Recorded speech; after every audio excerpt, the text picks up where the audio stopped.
नमस्कार दोस्तों, आज हम जानेंगे रेलवे वॉच में यूज होने वाले जंपर्स के बारे में।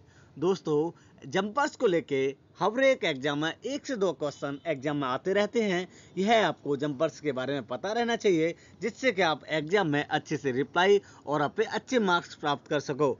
चलिए दोस्तों, तो आज हम डिस्कस करने वाले हैं रेलवे वॉच में यूज होने वाले जंपर्स के बारे में। कौन सा जंपर यूज हो जाता है, इतना क्रॉस सेक्शन एरिया होता है, मास्ट है उसको कितनी डिस्टेंस पर लगाते हैं, टोटल हम इनके टोटल आपके पैरामीटर्स के बारे में आज जानेंगे। जंपर्स को लेके आपको ये वीडियो देखने के बाद कोई भी डाउट्स नहीं रहेगा। दोस्तों, यदि आप जंपर्स के बारे में जानना चाहते हो तो वीडियो लास्ट तक देखें। यदि आप हमारे चैनल पर नए हो तो चैनल को सब्सक्राइब जरूर कर लें। यदि आपको वीडियो अच्छी लगे तो लाइक, सब्सक्राइब एंड कमेंट जरूर करें, दोस्तों के साथ शेयर भी करें और हमको कमेंट करके बताएं वीडियो आपको कैसी लगी। और उसके बाद कभी भी आपको और कोई जानकारी चाहिए तो आप हमें कमेंट करके बताएं कि हम उस टॉपिक पर वीडियो बनाएंगे। चलिए दोस्तों, वीडियो स्टार्ट करते हैं। जैसा कि आप स्क्रीन पर देख सकते हो, आज हम डिस्कस करने वाले हैं इन सभी टॉपिक्स के बारे में। टाइप ऑफ जंपर्स कितने टाइप के होते हैं, कौन सा क्या रहता है, वो सारी चीज़ों के बारे में हम डिस्कस करेंगे। चलिए दोस्तों, स्टार्ट करते हैं। तो सबसे पहले हम डिस्कस करेंगे सी जंपर के बारे में। सी जंपर को ड्राइंग में एच जंपर के नाम से भी जाना जाता है। तो आपको कभी भी एच जंपर भी रहे तो आप इसमें कंफ्यूज ना रहे। सी जंपर या एच जंपर दोनों का मतलब एक ही होता है, ठीक है। तो आप कभी भी इस तरीके से क्वेश्चन पूछा जाता है तो आप उसको कंफ्यूज ना रहें। इस तरीके आप एच या सी जंपर दोनों का एक ही मतलब होता है। तो कभी भी आपका सी जंपर जो लगाया जाता है वो आपका ब्रैकेट से, पहली बात तो ब्रैकेट से इसकी जो ऐसे नियरेस्ट ब्रैकेट है उससे उसकी डिस्टेंस यहाँ जो रहती है वो आपकी रहती है 5.60। आप याद रखें, कभी भी नियरेस्ट ब्रैकेट से सी जंपर या एच जंपर आपका 5.60 मीटर पर लगाया जाता है। इसका क्रॉस सेक्शन एरिया इसका 50 स्क्वायर mm होता है, ठीक है। और उसमें जो जो जो पीजी लगती हैं वह आपकी 1041 वाली पीजी लगती हैं। 1041-2 इसका आरआई नंबर है।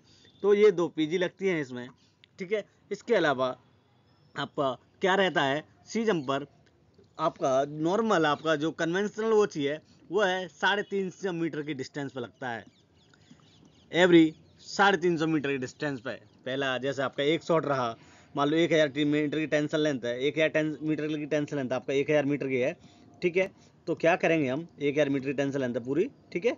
तो एक आपका 350, एक यहाँ पर आपका एंटी ग्रिप सेंटर रहेगा कहीं पे भी, एक एंटी ग्रिप सेंटर पर लगा देंगे, एक इधर एक इधर। टोटल शॉट में मोस्टली 3 या 4 सीजन पर यूज हो सकते हैं, ज़्यादा ज़्यादा मैक्सिमम, इससे ज़्यादा नहीं हो सकते।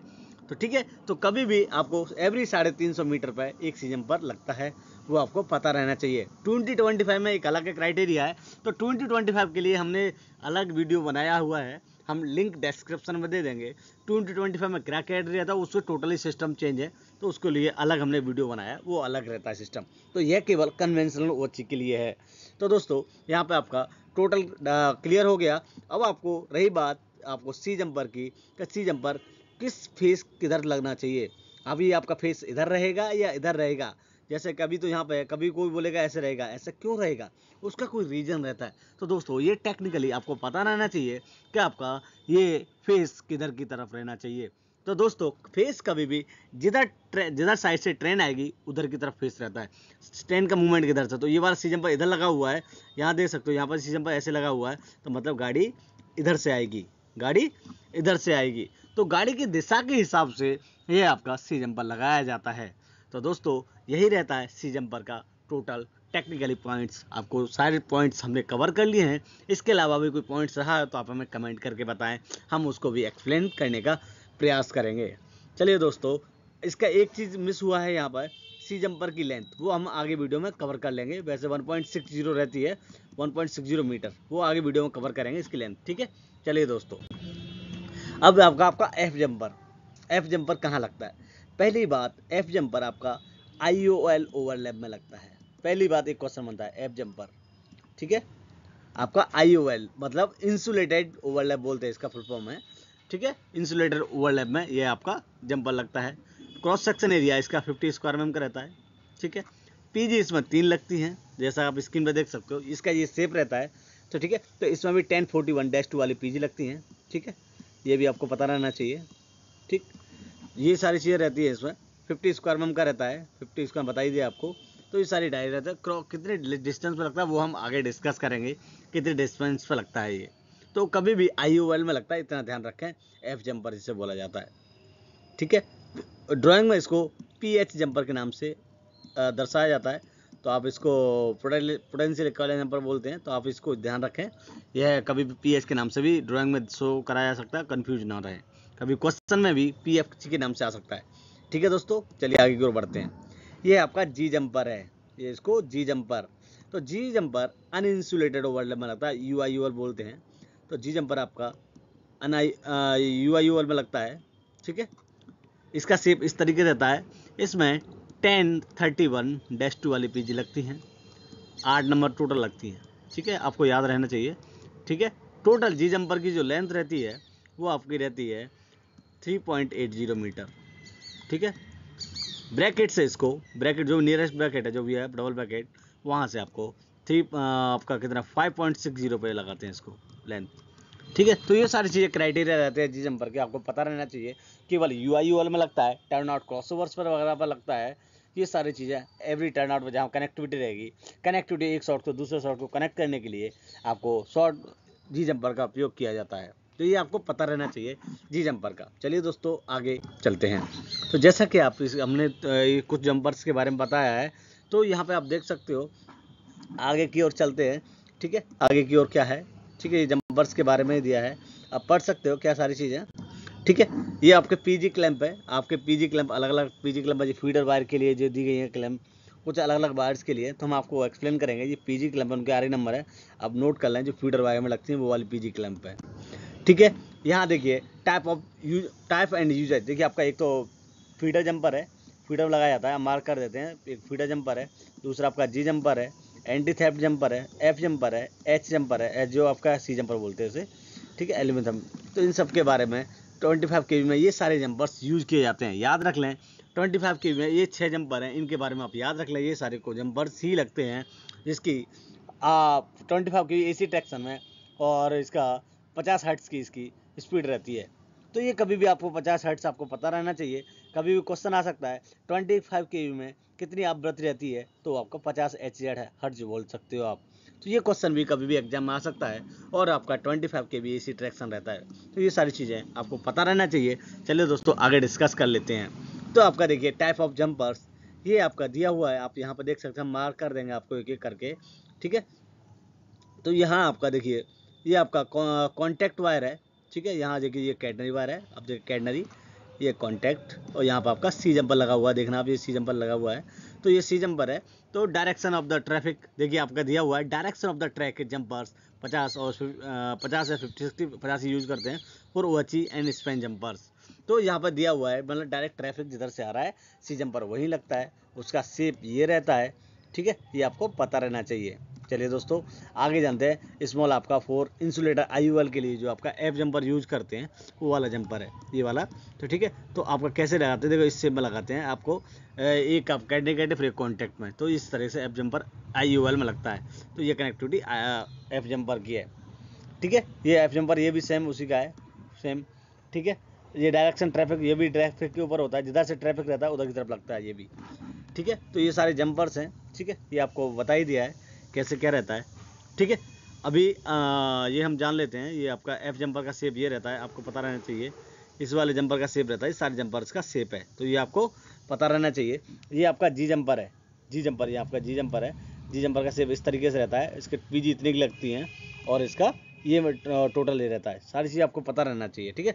और यहाँ पर जैसे ये डबल ब्रैकेट है, डबल ब्रैकेट के पास में ही जहाँ से आपका शॉर्ट स्टार्ट हो रहा है उधर से उधर ही पास में लगता है। कभी भी याद रखें, जैसे यहाँ शॉर्ट स्टार्ट हुआ है तो वहीं पर ये लगता है। तो ये सारी चीज़ें यहाँ पर G जंपर का शेप दे दिया गया है, ठीक है। अब हम जानेंगे इन सब के बारे में। ये कौन सा डायरेक्शन ट्रैफिक 105 टर्नआउट पे क्या शेप रहता है, तो टर्नआउट पे कभी भी ये शेप रहता है G जंपर का, आपको पता रहना चाहिए, ठीक है। कभी भी टर्नआउट पे आपका डबल ब्रैकेट से पहले लगता है। तो ये सारी चीज़ आपको लोकेशन आपको दिया है, ड्राइंग जहाँ पर देखिए ये ड्राइंग है। तो इस तरीके से आप ड्राइंग को ध्यान रख लें, इस तरीके से कभी फॉलो करें, आपसे कभी भी गलती नहीं होगी। लार्ज जंपर आपका टर्नआउट क्रॉस टाइप में, ये इस टाइप का ये शेप रहता है। PG सब सेम ही है, ठीक है। ये आपका लार्ज जंपर आपका डायमंड क्रॉसिंग पर इस शेप में लगता है। आपको पता रहना चाहिए कि कौन से सेक्शन में क्रॉसिंग, जहाँ आपकी डायमंड क्रॉसिंग रहती है, मतलब जहाँ पर चारों दिशाओं से ट्रेन मिलती है, उसको डायमंड क्रॉसिंग बोला जाता है। तो वहाँ पर जी जंपर किस शेप में लगना चाहिए, ठीक है। लार्ज जंपर आपका वो डायमंड एक्स, ये भी ओवरलैप टाइप में। तो ये सारी चीज़ जंपर के टाइप हैं, किस तरीके से जंपर का शेप क्या रहता है, क्यों करते हैं, कैसे करते हैं, यहाँ पे आपका देख सकते हो। ये पीजी है, सारी डिटेल्स दी है सब में, कौन सी पीजी लगेगी, उसका डायरेक्शन रहता है, कैसे रहता है, ये सारी चीज़ें इस स्लाइड के अंदर बड़े ध्यान से देख लें। ये स्लाइड आपके लिए काफ़ी इंपॉर्टेंट हो सकती है। जब वीडियो स्टार्ट करने से पहले आप स्लाइड का स्क्रीनशॉट ले लें, जिससे आप प्रिंट करके हमेशा के लिए रख सकते हो। अभी तो हमने एडिट कर दिया तो काफ़ी टाइम लगेगा, तो स्टार्टिंग में इसका स्क्रीनशॉट ले लें। या फिर आपको डॉक्यूमेंट चाहिए तो आप हम लास्ट में कॉन्टैक्ट नंबर दे देंगे, आप हमें मैसेज कर दो व्हाट्सअप पे, हम आपको ये पीडीएफ भी प्रोवाइड करा देंगे, जिससे कि आप स्टडी कर सको, एग्जाम में क्वालिफाई कर सको। हमारी तरफ से पूरा सपोर्ट रहेगा सभी के लिए, जो लोग भी इंटरेस्टेड है रेलवे ओवरची के बारे में जानने के लिए। हम सभी के लिए हमेशा every and each time I am always for you. तो दैट्स वाई। ओके, चलिए दोस्तों चलते हैं आगे की ओर। यहाँ आप देख सकते हो फीडर जंपर किस तरीके से, फीडर जंपर आपका क्रॉस सेक्शन ओवरची में लगाया गया है। तो आपका देखिए 4 कनेक्शन फ्रॉम 37.2.5 मीटर, ठीक है।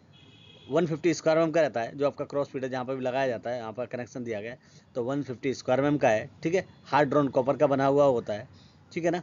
ये सारी चीज़ें उसको, ठीक है। 160 स्क्वायर एम का भी लगता है कहीं कहीं। तो ये सारी चीज़ें आपका जंपर क्रॉस फीडर में कभी भी लगता है, तो ये आपको पता रहना चाहिए। जी जंपर का शेप ये रहता है, इस तरीके से लगाया जाता है जी जंपर, ठीक है। तो यहाँ पर भी सारी चीज़ें दी हुई हैं। तो जी जंपर कभी ओवरलैप में लगाया जाता है, जैसे हमने दिखा दिया है, overlap, turn out, cross over वगैरह में यूआईयूएल में ही लगता है जी जंपर। चलिए दोस्तों आगे की ओर चलते हैं। आगे आप देख सकते हो यहाँ पे anti theft jumper 50 square m का रहता है। तो ये एंटी थेफ्ट जंपर 3 लगते हैं, एक की लेंथ पहला वाला, मान लो कभी भी, मान लो ये आपका शॉर्ट है, आप दें, मैं कलर चेंज कर देता हूँ इसका। जैसे आपका एटीडी है, यहाँ पे आपका एक क्या बोलूँ मैं, यहाँ से नहीं हो रहा, हाँ ये रेडी से। यहाँ देखिए आपका यहाँ एक काउंटर वेट है, यहाँ एक काउंटर वेट है, उनके बीच में ओवर, मतलब ऐसे ओवर टर्मिनेट हो रहा होता है। तो यहाँ टर्मिनेट हो जाता है कि वहाँ पे आपके 3 जंपर लगते हैं ऐसे करके। तो पहले की लेंथ रहती है 220, दूसरे की रहती है 180, तीसरे की रहती है 120। तो ये लगते हैं कभी भी, जितने डिस्टेंस मिलता है वहाँ से उस हिसाब से लगा देते हैं एटीडी के, जहाँ पे एटीडी आपका शॉर्ट टर्मिनेट हो रहा है तो एंटी जंपर वहीं लगाया जाता है, जिससे कि कंटिन्यूटी बराबर चलती रहे। चलिए दोस्तों आगे की ओर चलते हैं। क्रॉस सेक्शन एरिया 50 स्क्वायर में रहता है, ठीक है। और इसका टोटल जहाँ पर शेप अच्छा मिलता है, मतलब थोड़ा सा लोड ना रहे, थोड़ा सा लूज रहे, उस शेप में लगाया जाता है तीनों जंपर्स को। और एक दूसरे थोड़ा डिस्टेंस 1 मीटर के ज़्यादा डिस्टेंस होनी चाहिए। तो ये सारे क्राइटेरिया रहते हैं एटी जंपर के। जैसा कि आप देख सकते हो ये आपका सी जंपर है। ऑलरेडी हमने सी जंपर के बारे में एक्सप्लेन कर ही दिया है आपको, सी जंपर कैसे लगता है, क्या लगता है स्टार्टिंग में, तो उसके बारे में नहीं करेंगे, ठीक है। ये भी सेम सी जंपर ही है आपका, ठीक है। अब लेंथ आपके सी जंपर की लेंथ देखिए 1.60 मीटर रहती है, 50 का क्रॉस सेक्शन, और आपका 5.60 आपका नियर मास से लगाया जाता है, ठीक है। ये आपका एफ जंपर है। एफ जंपर के बारे में हम जानेंगे, एफ जंपर कितना क्या रहता है। तो क्रॉस सेक्शन एरिया 50 स्क्वायर में है उसका, ठीक है। वो सारी चीज़ें हमने आपको बताई दी हैं, तो वो सब जानने का ज़रूरत नहीं है, ठीक है। वो ऑलरेडी हमने डिस्कस कर ही लिया है। तो आपको शेप दिखाते चलते हैं, आप साइड पे लगाओ, आप समझ जाओगे। एफ जंपर इस तरीके से लगाया जाता है। इसको पोटेंशियल इक्वालाइजर जंपर भी बोलते हैं, याद रखें, ये क्वेश्चन कभी भी एग्जाम में आ सकता है, ठीक है। लेंथ इसकी 1.60 50 स्क्वायर मीटर को बताई दिया पोटेंशियल एफ जंपर का, ठीक है। एल्यूमिनियम जंपर आपका जो रहता है, एल्यूमिनियम जंपर का क्या रहता है, क्रॉस फीडर में लगाया जाता है एल्यूमिनियम जंपर, ठीक है। आपको पता रहना चाहिए एल्यूमिनियम में कहाँ रहता है। चलिए इसके बारे में जान लेते हैं कैसा क्या रहता है। तो एल्यूमिनियम जंपर आपका क्रॉस फीडर में ही लगाया जाता है और कहीं नहीं। मोस्टली एल्यूमिनियम वगैरह जहाँ वायर्स वगैरह रहते हैं, फीडर वगैरह, वहाँ लगाया जाता है आपका एल्यूमिनियम कंटिन्यूटी देने के लिए, ठीक है दोस्तों। जैसा कि आप देख सकते हो ये सारी चीज़ें आज हमने जंपर्स के बारे में आज एक्सप्लेन किया है। तो आशा करता हूँ वीडियो आपको पसंद आया होगा। यदि आपको वीडियो पसंद आए तो लोगों के साथ सब्सक्राइब कमेंट ज़रूर करें, जिससे कि हमें और भी मतलब हेल्प मिल सके। आपके एक कमेंट हमें मोटिवेट करता है, जिससे कि हमें और भी वीडियो बनाने में। तो दोस्तों ये सारी डिटेल्स ही आपके जंपर्स के बारे में लेके आशा करता हूँ वीडियो आपको पसंद आया होगा। मिलते हैं बहुत जल्दी नई नॉलेज।